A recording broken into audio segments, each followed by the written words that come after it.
بسم اللہ الرحمن الرحیم۔ ناظرین السلام علیکم۔ YouTube news channel Kharian gazette میں ہوں گل بخشالوی۔ پیش خدمت ہے آج کا کالم بعنوان ضمیر مردہ قلم فروش۔ ناظرین، فارم 47 کے حکمران کے ترجمان کیا واقعی مسلمان ہیں؟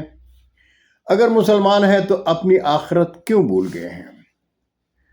فارم 47 کی حکومت اور تحریک انصاف کے مذاکرات کے حوالے سے ایک قلم فروش لکھتے ہیں کہ میں نے کہہ دیا تھا کہ اگر مذاکرات کو کامیاب ہونا ہے اور تحریک انصاف نے اپنی سیاست کے لیے آسانیاں پیدا کرنی ہے تو پھر عمران خان کو فوج اور فوج کی اعلیٰ قیادت پر حملوں سے پرہیز کرنا ہوگا۔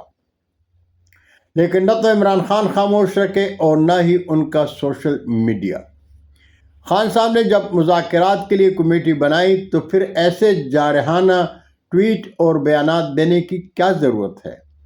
اگر عمران خان فوج اور ان کی اعلیٰ قیادت کے حوالے سے اپنا رویہ نہیں بدلتے تو پھر مذاکرات کا نتیجہ نہیں نکل سکتا۔ ناظرین، اب کون پوچھے اس ضمیر کے اندھے اور بہرے قلم فروش سے کہ غیر آئینی حکومت کے درباری اور ہواری مذاکرات کے حوالے سے جو کہہ رہے ہیں وہ انہیں سنائی نہیں دیتا؟ کیا وہ قرآن و حدیث سنا رہے ہوتے ہیں؟ کیا وہ مذاکرات کی کامیابی کے لیے خدا کے حضور سر بسجود ہیں؟ قلم فروش اختلافات ضرور رکھیں، لیکن اس قدر تو گنجائش رکھیں کہ آنے والے کل کو کسی ملاقات میں شرمندگی کا سامنا نہ کرنا پڑے۔ جھوٹ بولیں، جھوٹ لکھیں، لیکن اس قدر کہ تمہارے مذہبی عقیدے پر انگلی تو نہ اٹھے۔ کیا وہ نہیں جانتے کہ وقت کے ظالم کا کمزور پر زور تو چل سکتا ہے، لیکن غیب والے رب کے سامنے تو کسی کا زور نہیں چل سکتا؟ کیا وہ نہیں جانتے کہ مجبور لوگ ظالم کا ظلم تو سہ سکتے ہیں، لیکن تحریر اور زبان سے زخموں پر نمپاشی ناقابل برداشت ہوا کرتی ہے؟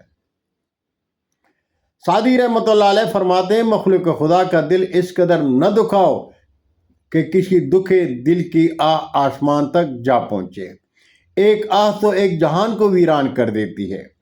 اس کی تازہ مثال امریکہ میں قہر خدا کا وہ قہر ہے جس کی وجہ سے امریکہ کے شہر غزہ اور فلسطین کی تصویر بن گئے ہیں۔ وہ جو کل غزہ اور فلسطین کی مظلوم انسانیت کی آہوزاری کا مذاق اڑا رہے تھے، آج اپنے جلتے گھروں کو دیکھ دیکھ کر ماتم کر رہے ہیں۔ اڈیالہ جیل میں قیدی نمبر 804 برملا کہہ رہے ہیں کہ میں اپنے لیے کسی سے کچھ نہیں مانگتا۔ پہلے تحریک انصاف کے ان اسیروں کو رہا کرو جو پاکستان سے محبت کے جرم میں زندگی کے عذاب سے دوچار ہیں۔ عمران خان کہتے ہیں، میں آخری سیاسی اسیر ہوں گا جو جیل سے باہر آؤں گا۔ اس کے باوجود قلم فروش اور درباری ڈھیل کا راگ الاپ رہے ہیں۔ اس حقیقت سے کوئی انکار نہیں کر سکتا۔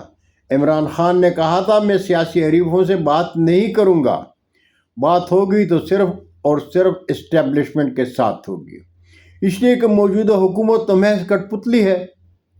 لیکن اس حقیقت کو فارم 47 کے حکمران تسلیم نہیں کرتے تھے، اس لیے عمران خان نے قوم کو ان کی اوقات دکھانے کے لیے مذاکراتی کمیٹی تشکیل دی۔ مذاکرات کی دوسری نشست کے بعد خلائی مخلوق کے درباریوں کو تسلیم کرنا پڑا کہ جو عمران خان چاہتے ہیں وہ ہمارے بس میں نہیں۔ دنیا جانتی ہے کہ شہزادوں کسی زندگی بسر کرنے والے کپتان کسی سے رعایت کی بھیک نہیں مانگتے۔ وہ مرد میدان ہیں اور وہ ایوان عدل میں اپنا مقدمہ لڑ رہے ہیں، حالانکہ وہ جانتے ہیں کہ انہیں انصاف نہیں ملے گا، لیکن وہ قوم اور دنیا کو بتانا چاہتے ہیں کہ اسلامی جمہوریہ پاکستان کا ایوان عدل ایسے ہی آزاد ہے جیسے اسلامی جمہوریہ پاکستان آزاد ہے۔ ایوان عدل کے جسٹس صاحبان قانون جانتے ہیں، وہ اس حقیقت گل میں تسلیم بھی کرتے ہوں گے کہ تحریک انصاف مظلوم سیاسی جماعت ہے، لیکن وہ فیصلہ نہیں کر سکتے۔ مذاکرات میں تحریک انصاف کے صرف 2 مطالبات ہیں۔